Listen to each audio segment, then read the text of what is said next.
Welcome to another episode of Rich Dad StockCast. I'm your host, Denney, and today we're diving into one of the most misunderstood and most important lessons from Rich Dad Poor Dad: the rich don't work for money. Now, if you've ever wondered why the wealthy seem to build their fortunes even when they're not punching a clock, this episode is for you. Most people work hard for their paycheck.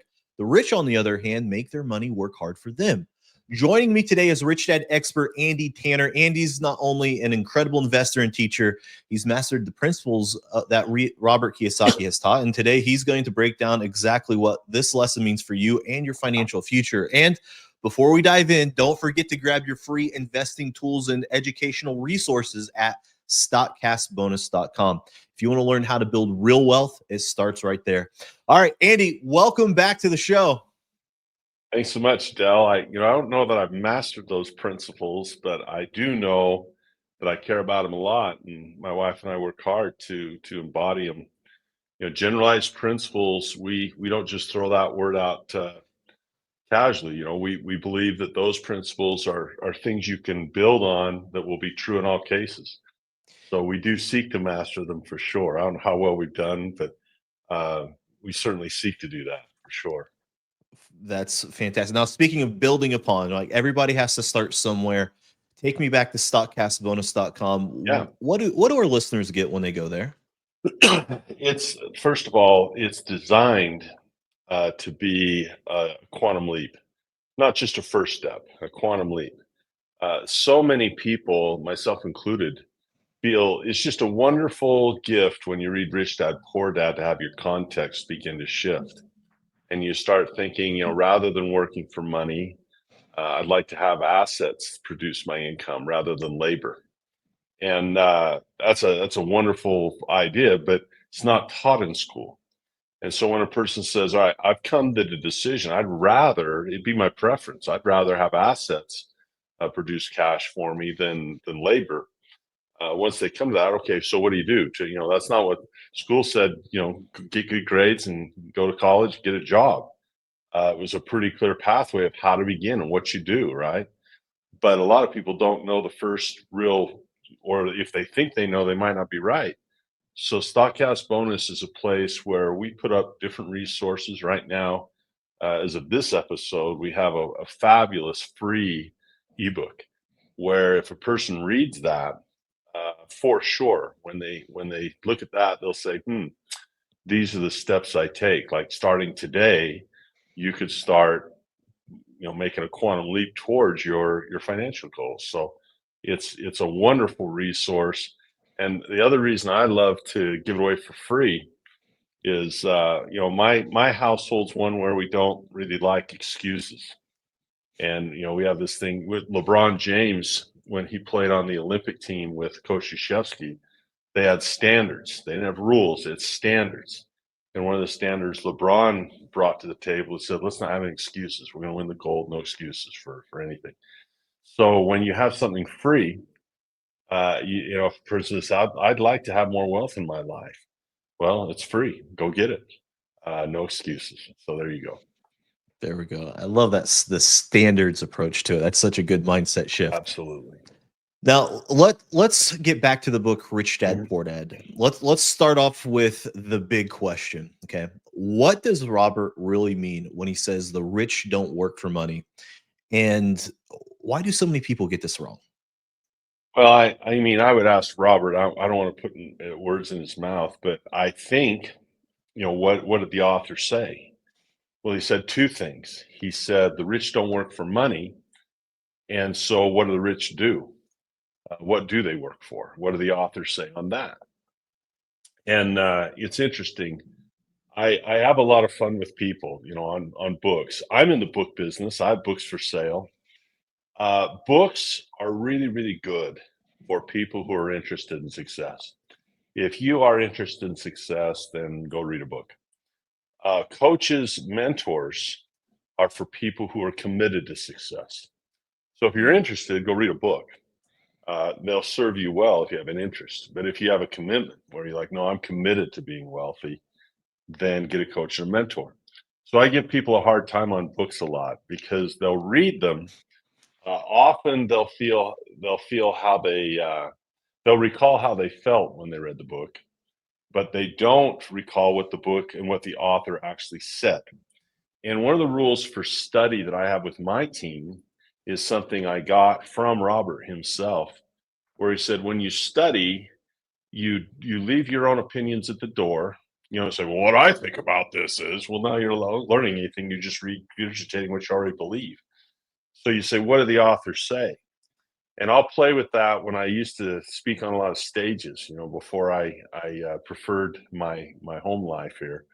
But back in the day where I used to travel a lot, I would ask people like this. I'd say, who's read the 7 Habits of Highly Effective People? And almost everyone would raise their hand. Very popular book. And I'd say, did you like it? Oh, wonderful. Life changing? Oh, it changed lives. Just amazing. I go, great. What are the 7 habits? And what proactive was in there somewhere, you know, and people don't know. And I would do the same thing with Rich Dad Poor Dad. What did the author say? Well, there were 6 things he said. There were 6 lessons. And it's very hard, I think, to talk about what he said about the first one without talking about what he said about the 6th one. So, you know, I'll ask the people listening, you know, did you read Rich Dad Poor Dad? Okay, great. What are the 6 lessons? What did he actually say? So the first one he said is the rich don't work for money. And so what do they work for? Great question, isn't it? If you're not going to work for money, what are you going to work for? What are you going to spend your time doing? And the answer is this, at least I think it's the answer. He also said, lesson number 6 is the rich work to learn.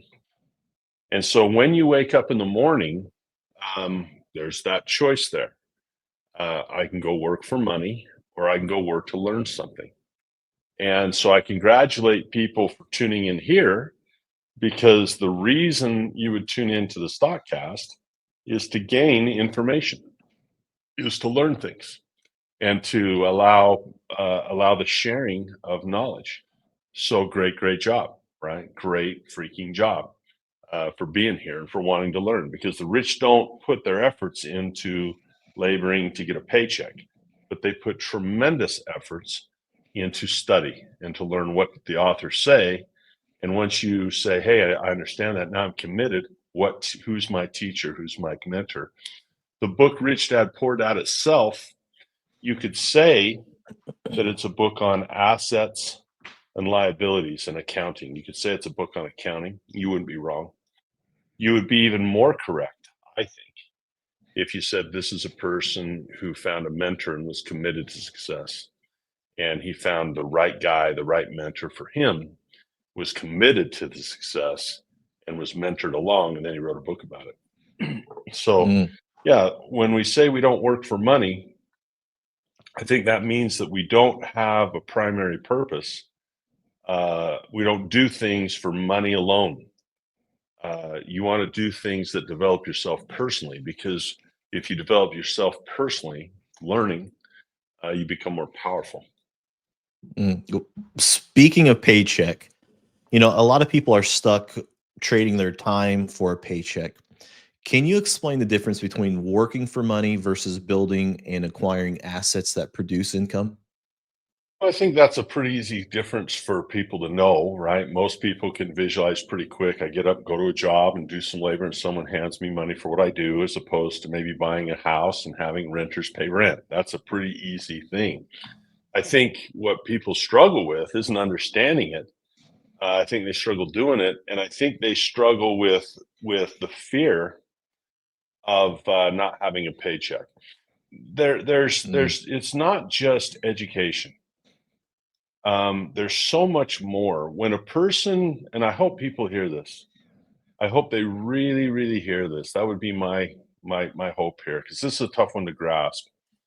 Education is required. If you don't know what you're doing, you don't know what you're doing. Right? So there's just no argument that learning how to do something before you do it is essential. But there is more to that. You know, the things I've struggled with as I've grown over the last 30 years, and the bigger dragons I've had to slay next to that ignorance dragon, is things like temperament, fearlessness, courage, toughness, resilience, getting up when you get knocked down. You know, when you it's one thing to say go buy a rental house, but you also have to deal with the emotions for some people. Like for my wife and I, the difference now between getting another house and our first one is monumental. I mean, we were mortified the first, oh my gosh, what if this doesn't work? Look at this commitment, all this debt, blah, blah, blah. Now it's like, let's go get another one. And so it's a lot different to have that mentality and the toughness, and the education helps with that, but a person gets addicted to a paycheck. So I think the thing isn't, do we understand the difference between working for money and having asset work for us? I think we understand that. I think most people do. I think where people struggle is the addiction to the paycheck, the need for a paycheck, the feeling of security, false security, I might add, that comes from a paycheck. And that's why people do it. You know, you dangle a little money that's only 2 weeks away, go work that 2 weeks, and it's right there. It's an agreement, it's a promise. People feel secure with that. And so the feeling of security, I think. So I would reframe the question of, you know, do people understand the difference intellectually? Yeah. But maybe we got to ask, what's the difference emotionally from working for money and having assets? It's a huge emotional difference. I've seen people, I always recommend they paper trade, Dell, before they buy a stock. And I remember I was so disappointed. I had a student one time who was so eager to learn. They learned, and I said, now get in your paper trade account before you take risks. Do that simulation. Make sure you practice first. And so it's kind of like getting out on the putting green or the driving range, right? You're out there hitting balls and practicing. Well, about 4 or 5 months went by, and I was at a conference, and this student happened to be there. He says, "Oh, Andy, it's been incredible." I says, "Great, how's it going?" He says, "Oh my gosh, I'm up, whatever percent, whatever it was. I've made thousands of dollars." Like, "Oh, that's great." He goes, "Yeah, I'm going to get out of that paper account and try to make it for real one of these days." I was just like, dude, why would you practice on the putting green, and why would you get on the driving range without going out and now let's play a course? Let's get in a tournament. Let's go play around.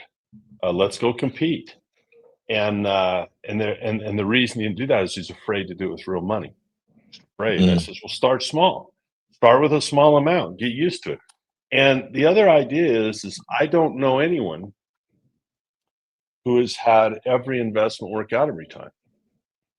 So, and jobs don't work out every time either. People get laid off, but the fact of the matter is, the idea that someone might lose any amount of money, for some people, they can't stomach that. They can't stomach the idea of making mistakes. So when you ask me the difference, what's the difference between working for money, and having money work for you? Well, intellectually, it's pretty simple, but emotionally and from a discipline standpoint, and a toughness standpoint, and a resilience standpoint, there's growth that is, for most people, there's opportunities to grow. It helps, you mentioned StockCastBonus.com. It helps calm your nerves when you understand exit strategies, when you understand risk management, when you understand how it works. Certainly, I'm much more confident in going out and building a campfire than I would have been the first time I ever struck a match as a kid. Fire. You learn to use it and master it, as you get skilled. So I'd say that's the big difference, Del, is it's as much emotional as it is educational. It's personal development. That's fantastic. Now let's do this. Let's go to break. We've just uncovered why the rich don't work for money and how most people are trapped by fear and the emotion and really a lack of financial education. But after the break, we're going to get even more practical. Andy's going to show us how to stop working for money and start making money work for you, even if you're starting from scratch. And remember, just like Andy said, go to StockCastBonus.com to grab your free financial tools. They'll help you to move from the employee mindset to that investor mindset. Stick around. We'll be right back. So far, it's been great. I needed a source where I could really enrich my education through stocks. I didn't really have an avenue for it, and it's helped me a lot. The simplicity has really gotten me on the track to where I enjoy the learning as well as it's really solidifying in my mind. And like, they're not just trying to sell you something, they really care about the people that are in the course, and they really do care about you and your personal goals, and what you want to do is to help you and your family and whatever your goals are in life through that. So it's really been great. Welcome back to Rich Dad StockCast. I'm your host, Denney, and we're talking with Andy Tanner about the powerful lesson from Rich Dad Poor Dad, the rich don't work for money. Now, let's talk about what to do with that insight. So let's say, Andy, someone's listening right now who's never invested before. What are some beginner-friendly assets they can start acquiring today to begin their wealth building journey? Is it real estate? Is it stocks? Is it education? Where do they go?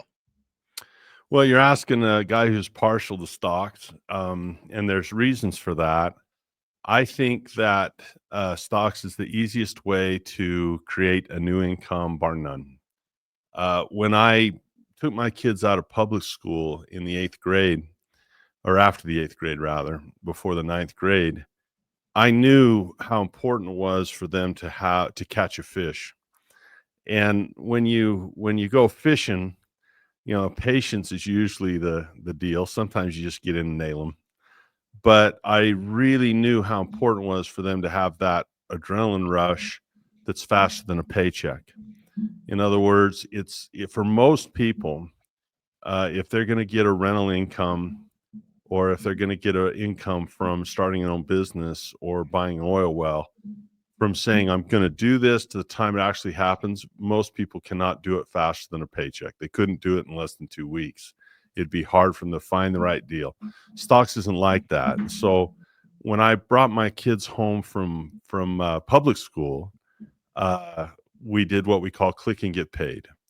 And I think one of the coolest things you can do is take a very small amount of money, under $10,000, sometimes under $5,000, and go out and buy, go out and sell a put option, which means that you're simply going to promise to buy a stock if it gets cheap. You look at a stock price of, say, 40, and you say, hey, if it falls to 37.50, I'm going to buy it. And it's a stock I wanted to buy anyway, and I want to buy an asset anyway, and it's a good company. If you promise to buy that cheaper in advance, they'll pay you up front. In a nutshell. And you can learn about this stuff from me, in detail, but basically that money comes to you that day, that moment, that second. You click and the money comes. And so, to take my sons through that process where we sat down at the computer and 10 minutes later you had money. It's very hard to do a real estate deal in 10 minutes. Very hard to do an oil well deal in 10 minutes. Very hard to do any deal. It's hard to get a lemonade stand out in front of your house and get a customer in 10 minutes. But everyone can click and get paid in less than 30 seconds. And so that's part of the reason I really recommend, because you get to start very, very, very, very small. It's not a multi-million-dollar deal or even $100,000 deal. It's a few $1,000s generally, and you can make money off your money. So I don't know that anyone could do it faster. I think if you want to see on your mark, set, go, within 30 seconds from now, I could click a button, have money come to my account. So it's a great starter just to have the feeling of success, to catch your first fish and say, wow, this really does work. This is something I could learn about. It's so fast. We talk about this at stockcastbonus.com. We have a really cool ebook that lets people, see the first steps to this and understand the 6 numbers in your own financial statement, how to manipulate those. Well, one of the numbers that I know everyone would like to increase is the cash flow number. How do you get cash flowing towards you? Well, it's a mouse click away, and people don't know that. I learned that one from Warren Buffett. It's how he bought British Northern Santa Fe. He started the process of acquiring that railroad by getting paid to buy it. He promised, I think the stock was around $80 when he started this process. Wound up going up to over 100 before he bought, because he's buying the stock. But he made promises to buy it like 75, to buy it $6 or $7 cheaper. I think it was like at 82, and he says, I'll pick it up at 75, and I'll promise to pay that if it drops. and he made millions and millions and millions of dollars getting paid to buy the stock if it went cheap, and it's a stock you wanted anyway. And eventually he wound up buying the entire railroad. He took it. I mean, you can't even buy stock in it now. You'd have to buy Berkshire to own that railroad. So it's tremendous. So here's the thing: education, right? You know how to work for money. You go to school, you get a skill or a degree, and then you go to a job fair, or you go to Indeed.com, or you do whatever you do to apply, and you do an interview, and then you show up to work and you do what you're told for 8 hours a day. And everyone knows how to do that. You were taught since you were little how to do that. A lot of people, start mowing lawns when they're kids and learn labor, work, get paid, right? But almost nobody has had the experience. Almost the vast majority of people within the sound of my voice have never clicked a mouse and gotten paid. They haven't done it. And so that's the opportunity that's there for people. And is it too good to be true? Of course it's not. People get paid for making promises all the time. That's what insurance is. They promise you that they'll fix your car if it breaks. And because they make you that promise, you pay them a premium.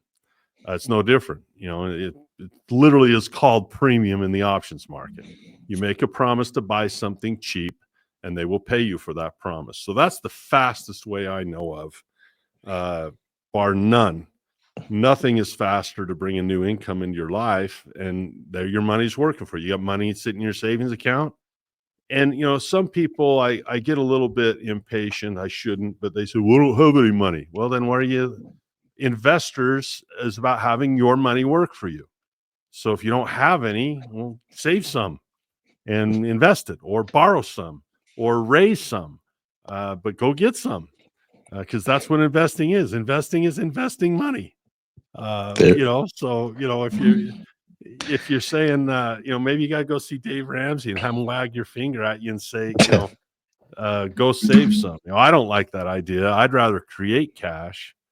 But you don't need a ton. You don't. You really don't. So click and get paid. Click and get paid. I love that. And just thinking about that, it makes me think of how important momentum is in the business. Momentum begats momentum, begats momentum. So if you can get a little momentum, click and get paid, that can start you on a good path. Now, I want that's what but Dale, that's what compounding is, right? Once you click and get paid, now you have more money than you did before. You just have more. And so you take that money that you didn't have before that you have now, and what do? You can spend it, or you can invest that. And if you invest that, then that brings in more money, and that's compounding. That's it. It's not that's not complicated at all. Life doesn't have to be complicated. There is something, whatever it is for people that haven't done it. Like I'll speak directly to people. If you have not clicked and gotten paid, what is the reason for that? Just pause and think about that for a minute. What is the reason? There has to be some reason, because it's a great feeling to just click the mouse and have money come to you, right? It's a great feeling. Want to buy stocks and real estate and other things anyway. Want to buy assets anyway, right? So to get paid to buy those assets is a really, that to me, that'd be, okay, that's what I'm going to learn. So if a person hasn't learned it, the question is, why not? And that will either be an excuse, or it will be a hurdle you cross, one or the other. You'll either say, well, I haven't done it because of this and this, and I'm justified in that. Okay, that's fine. Or you can say, I haven't learned it because of this and this. I'm going to get over those hurdles. And probably the best way to do that is to start with free resources. Podcasts like this tells you about it. Are there things and details to learn about it? Of course there is, but it's not that, it's really not that big of a deal, if you'd have someone to take you by the hand and walk you through it. And my sons had that, right? I took them by the hand and walked them through it, and they were thrilled. A lot of fun. There you go. Now let's shift to cash flow, right? You often talk about cash flow is king. Can you break down why focusing on cash flow from investments is more powerful than hoping something goes up and down in value? Yeah. So you have three things in your financial statement that you could do with an asset. You could use it to create cash flow, as you said. and we'll talk about that. And then you could buy an asset with the thought to sell it. That doesn't make a lot of sense to me. If I'm just buying it to get rid of it, I'm really just hoping for price fluctuation, buy low and sell high. But if you sell high, now your asset's gone, and whatever cash flow is there will have ended because you no longer have an asset. So that's tough. And then the third one's a hedge. We could talk about that in another podcast. You buy something to protect yourself against something else losing value. So you have cash flow, capital gain, and hedge. Cash flow is really important. There's a quote that I swear I can't go a podcast without quoting this quote from Buffett, but he talks about the lowest way to participate. What is the lowest way to participate in American business? That's what he says. If you'll seek out the lowest way to participate in American business, what that means is that you're going to participate with the least amount of work as possible, because the rich don't work for money. So I'll give you an example. There's a mine in the valley where I live, and it used to be called the Kennecott Copper Mine. It was acquired by a global company called Rio Tinto. And I own some shares of Rio Tinto, and I add to that now and again. And when I was a kid, in my early 20s, I worked there. I worked for money at that mine, and I actually worked at the smelter where they would smelt the copper and the gold, and it was one of the most toxic, nasty, awful. I mean, it was just indescribably. I wore a hazmat suit every day. That just tells you. I wore a hazmat suit with a respirator, and I had my T-shirts underneath would deteriorate from the acid that would accumulate from the environment. Literally holes in my clothes. Right? Is that how you grew to 7 feet tall? It was after that. It might be some freaky. I was already tall when I got there. Probably stopped me from growing. But I worked for money there, and it's really satisfying for me now. And I literally clicked and got paid. It was yesterday, a day before, where every once in a while, I'm going to acquire more shares because I don't participate in the same way I used to participate. Still get paid from the same company, by the way. Same company still sends me money, but I'm not participating by going and working. I'm participating by ownership. So the work is still being done.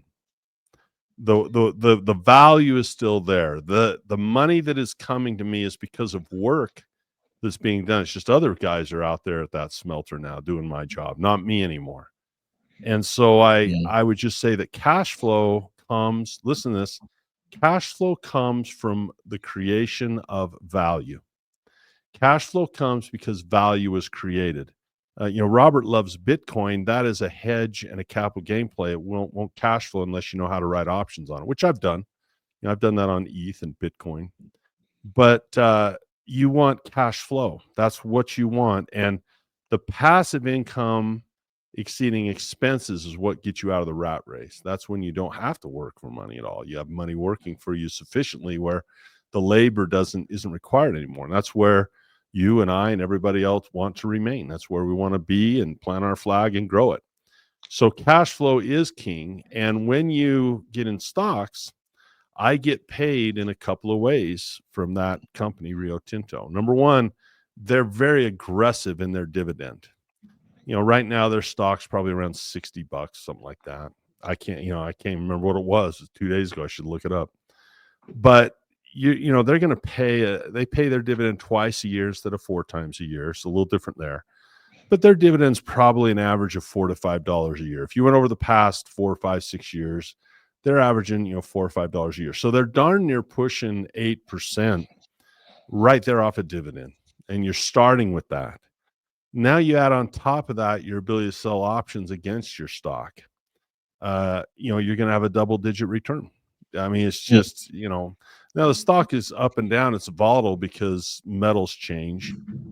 Their primary, where this is a copper mine by my house, is the largest open pit copper mine in the world. You can see it from the moon. You can put the Empire State Building in that pit and not even see it.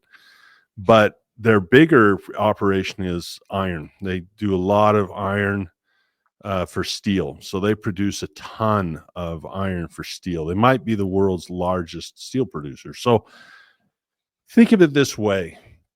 A lot of people can't start a business because they don't have the leadership and the mission and the team, and they don't have a BI triangle, as we talked about before in a previous episode.